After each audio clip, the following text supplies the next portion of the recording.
Hello, this is Martin. Today, give you a little webinar tip. You probably know me from how to pay off your car loan in 36 months without giving up Starbucks or being cheap. So today I'm going to give you a couple of things that can help you, that will stop you from paying your car loan off and maybe stop you from paying any car loan or any other debt if you're not prepared for it. So let me just get straight to it. So make sure you subscribe. Give me some likes. If you want to email me, you can email me, martching2018@gmail.com. So let's get started.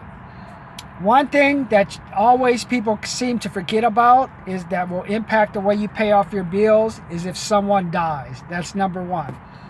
Number two, another thing that will impact your pace that you pay off your bill is if you get a tax bill from the federal government or from the state. Another bill that you probably never think about that'll end up probably impacting you is what kind of relationship are you in, who are you living with, and if that impacts, that situation is going to be impacted. So death of someone, well, if it's you, it doesn't really matter, because when you're dead, let that other person handle it. Number two, what about if you get an unexpected tax bill from the state or from the federal government?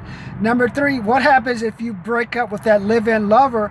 Or what about if you just break up with your wife or husband in general? They decide they want out and you have no place to go, so you got to find a place to go. So those are the three things I kind of want to hit on today. So briefly, I'm going to talk to you a little bit about death today.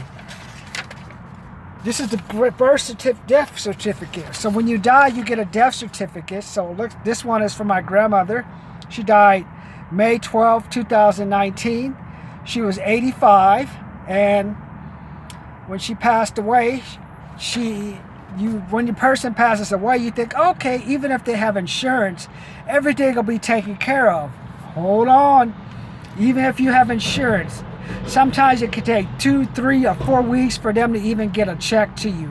Sometimes if they're a really well-funded insurance agency, they may give you an advance so you don't have to pay.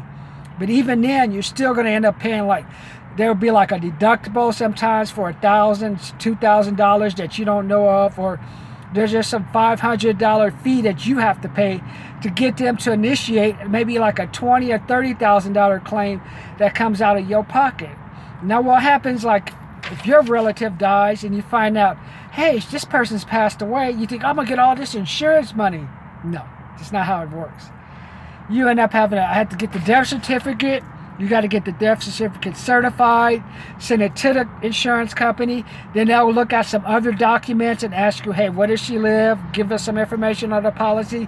They'll research the policy again, find out what's going on. That's only just for the insurance policy.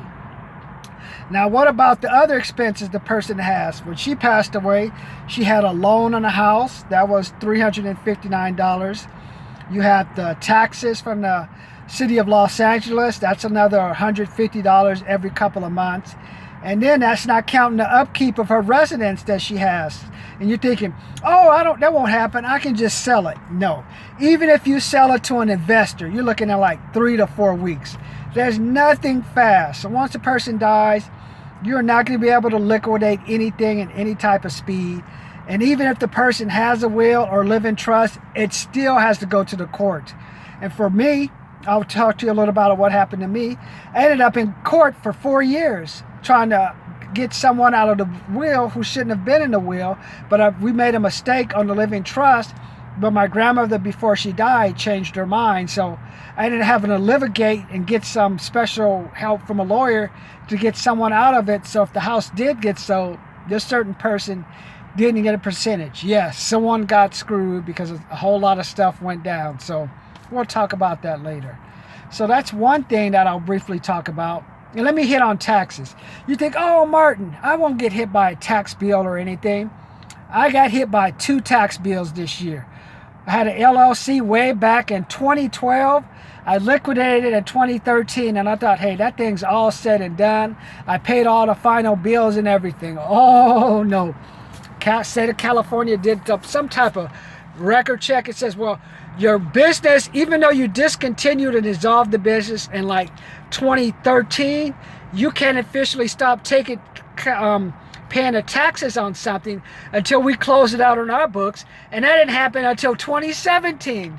So that's saying I closed my business in, say, 2015, and then I didn't get, and I still am paying for taxes, and I don't even have a business. I'm not even operating, and I'm still got screwed. I got screwed twice to the tune about $1,027 one time, and probably this next time about $1,059. I'm like, well, they want the extra money I had to pay off anything, because at first I thought, hey, you know, I'll try to pay off the loans monthly, but then they charge you so much interest. You're like, I like just pay it off and get it off the books.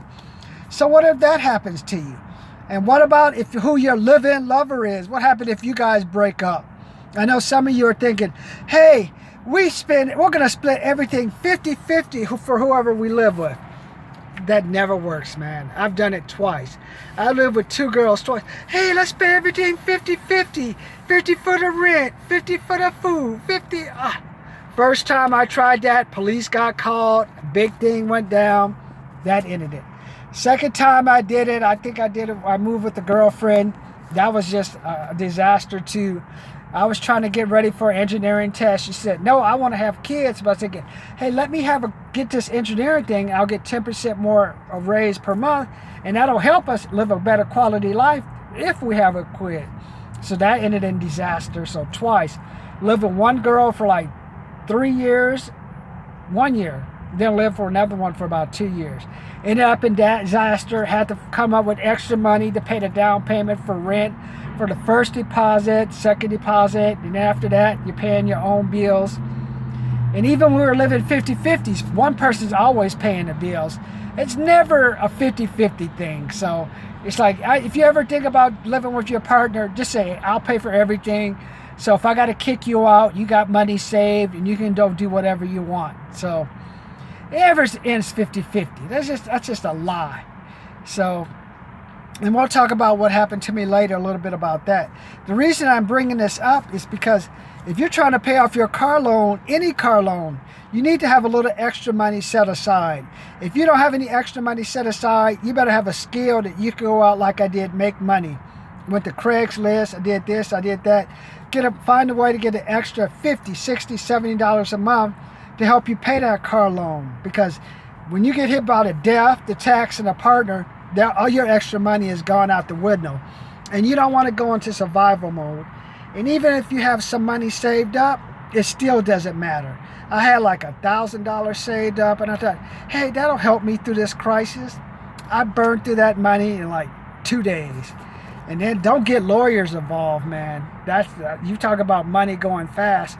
We need $2,000. We need $5,000. We need $3,000. Mr. Morris, we're almost close to getting this solved, but you got to send us another $3,000, $2,500. So basically, when you go over my seminars, where I tell you about why you want to pay off your car loan in 36 months or faster. Because if you're trying to pay off your car loan in 69 months, 62 months, disaster is going to strike. And when that disaster strikes, you may not even pay your minimum car note. And you know what happens if you fall behind by 1 month or even 15 days? They're going to call you, they're going to text you, they're going to drive you crazy. That's why I'm saying, you can at least pay your car loan up by 1 or 2 months. Just pay $15, $20 extra. That gives you at least 1 month's worth of payments off of 60-month payments, which reduces your payments down to 54. And just think, if you apply, hey, I'll apply my tax bill, I'll apply another bill, you can get some more. You can reduce like a 54 car note down to 50 months. And then when you go out and make extra money, that's how you get it down to that 24 or 36 month. So basically, I wanted to just kind of get you some ideas of where you think, hey, nothing's going to stop me from paying off my car loan. Hey, stuff can basically stop you from paying off your regular loan, your rent. Anything, death, taxes, and breaking up with your significant other. And if you don't think you can break up with your partner, 47% of couples break up within 5 years. I think I said it was about 52% are already separated by the 5th year, 47% are divorced by the 7th year. And if you're living with boyfriend or girlfriend, you're basically going to break up within 1 or 2 years. So there goes your extra money. So subscribe and comment. Let me know if you got a tax bill, a death notice from someone, and you had to help pay for someone who passed away, cover their bills. I want you to subscribe and like and comment below. Let me know what you think. Do you think I'm full of it? Do you think no one will die? Do you think no tax bill will happen? Subscribe and like and let me know.